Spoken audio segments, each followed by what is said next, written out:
this video, I'll be covering chapter 4 of the app. So chapter 4 is basically what is Forex trading? This sounds like what is Forex? Anyway, chapter 4, I'll just touch based on key factors of chapter 4, which is I'm mainly talking about if you ever travel to another country, you already participate in the Forex market. The cars that we're driving have been imported, exported from other countries. How do you think that happens? Through trading or through, remember what Forex trading is basically is two currencies against each other. If maybe, again, if you're in South Africa, if you're watching the news and they talk about the pound, the dollar, the euro, what do you think that is? That's our economy. Our economy is it's Forex. That's what economy is. It's literally Forex, right? So you might think that Forex is a scam, this and that. Forex is not a scam. That someone, that mentor, that lied to you, or that you were ignorant to do research about their work, was a scam, and you fell for it. It's not Forex at all. Forex is not a scam. Forex is a short form of foreign exchange. It is also known as currency exchange, right? And on the app it says that Forex is the largest financial market in the world with a daily turnover of $5 trillion. I'm sure when I wrote this, this was about 2 years ago. That $5 trillion must have been up to date because more people are fluctuating in the Forex market now, right? I mean, talking about fucking kids don't want to go to varsity or dropping out of school and they want to jump into the Forex market. Which is, it makes sense. It has money. In life, we want money. Why would you go want to study a course that you don't know or that you're not even passionate about and then keep on fucking failing? I'm not saying this is a short route of making money, but it's another way of making money. I'm talking about the biggest players in the Forex market. The biggest players in the Forex market are the banks. Remember, when you see those charts moving up and down, those are transactions, right? You and I, as retail traders, we're going to be trading our 1,000 Rand account or 5,000 Rand account. I'm talking about banks. Banks, they trade a 1,000,000 Rand account. These are the guys that really move the market. Okay? Good. Now, what other thing that's interesting on chapter 4? On chapter 4, I talk about G7, but I'm touching again on this chapter. I mean, on the G7 on another chapter. What you must look at here is all Forex traders. It says all Forex traders, and we all traders lose money on some trades. It is impossible to make profitable trades right through. If someone tells you that every time I take trades they're always making profits, and that's a red flag. Run away as fast as you can. You don't want to associate yourself with such person. You don't want to be taking their course or their service, because that's a fucking lie. In trading, you're gonna lose money. That's a guarantee. As much as you'll make money, you will lose money. Remember, one of the things that you need to understand is that we have to manage risk. Okay? For example, if you have a 1,000 Rand account, and in this 1,000 Rand account, you're gonna take 10 trades, and each and every trade, you're gonna be risking 100 Rand. Basically means that in order for you to blow that account, you must lose all 10 trades for that 1,000 Rand to be gone, right? That's someone obviously who's not managing risk at all.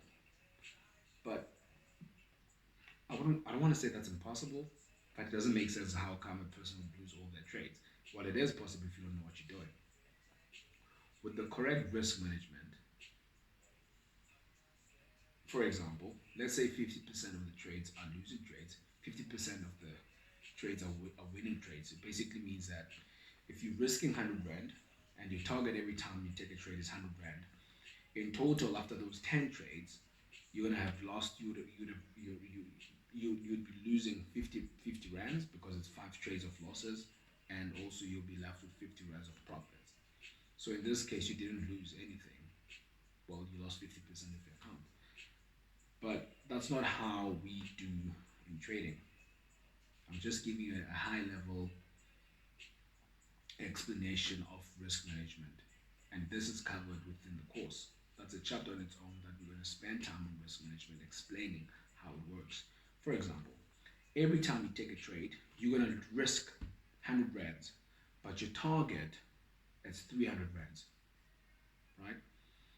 If you're losing two trades in a row, that means you would have lost 200. Let's say you win two trades in a row. How much is that? Because your target was 1 to 3, it means that each and every trade that you take, your target is 300. 300 plus 300, that's give you 600. So in total, you took 4 trades, 2 were losing trades, 2 were winning trades. The 2 losing trade, you lost 200 in total. The 2 winning trades, you made 600 in total. Do you see that the winning trades, they actually made up for the losses that you just made? Point is, if you do apply correct risk management in your trading, then you should be sorted. And that's how you mitigate blowing your accounts, and also it boils down to you're gonna have losing trades. But the most important thing is risk management. It's one of the most important topics or chapters that I cover within the course, risk management. You need to understand that within the course, whatever we'll be doing, whatever I teach you, you're going to practice that on a demo account. We have a demo account, we have a live account. What is the difference? Demo account uses virtual money, live account uses real money, which is your money coming from your bank account, right? Also, live account, you are more emotional. The psychology, that's where it jumps in. Psychology is one of the biggest factors in the Forex market or in the trading game. So, in a demo account, because it's virtual money, it's not your money, it's like dumb money. If you happen to lose 1,000 rand in a trade, you're not gonna give a fuck, right? But if it's a live account and you happen to lose 1,000 rand, you are gonna give a fuck, and you're gonna get emotional, and you might want to take the next trade without having your analysis correct in place, but just because you want to make back the 1,000 rand that you just lost. By doing so, you are basically fucking yourself over. When you trade, you must have a plan. You must have a strategy. You must fucking know what you're doing. This is what I'm gonna do. This is how we'll do it. Right? And you do that before you execute. If your plan happens to have if your plan happens to, if, for example, your trade, if it happens to go hit that stop loss, I'm going to talk about that in a later stage. If your trade happens to go against you and you lose 1,000 rand that you had planned to lose prior, you take that trade. After losing that trade, you shouldn't be emotional about it. But these are some of the things that you're going to go through when you start trading on that live account. Okay. So that's how I'm wrapping chapter 4. So, like I said, there's a difference between demo account and live account. Demo account, we're using it for practicing. And once you know your shit from the demo account, which is depending on your dedication. I mean, 2 months should be good, 2-3 months maximum on a demo account, putting things that we do into practice. And after that, I would expect you to go live. I have had students that would play on the demo account for a month, but this is mostly people that have traded before, and they just take the course just to polish, some few things. Then it would take them a month on the demo account, practicing what I teach them, and then after a month, then they move to a live account, which is they still make quite good money. Some of them actually make losses, but that's not the topic. Anyway, see you in the next chapter, man. Cheers.